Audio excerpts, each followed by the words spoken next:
दिलवा मांगे ड्राइवर सखी हो कोई दिन से। Presented by Lovely Films Production.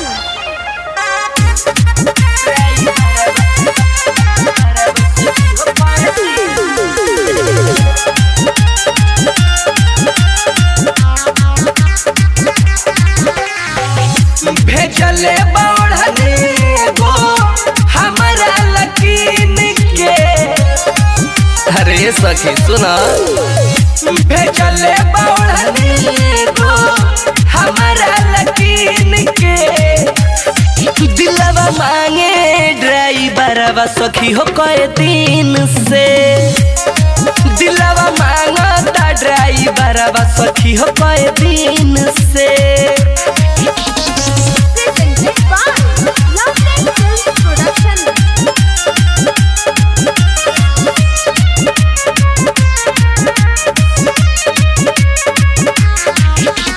सपनों में रोज आवता सखी हो हमारा भावता।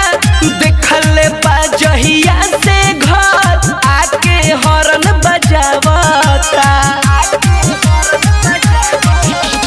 सपनों में रोज आवता सखी हो हमारा भावता। जहिया से देखल बाटे उ घर रोजे हॉर्न बजावता। चूमल चाहता हमारा गल नमकीन के। दिलवा मांगे ड्राइवर सखी हो कोई दिन से।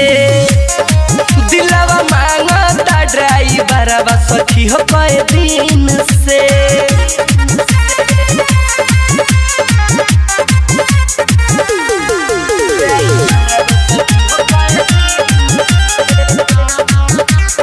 अरे बाते बाते में सखी ओकर में दिलवा खो गइल।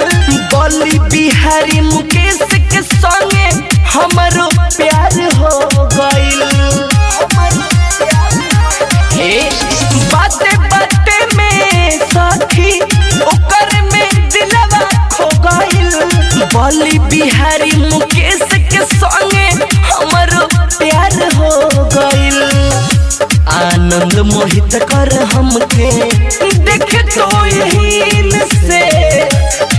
दिलवा मांगे ड्राइवर सखी हो कोई दिन से। दिलवा मांगे ड्राइवर सखी हो कोई दिन से।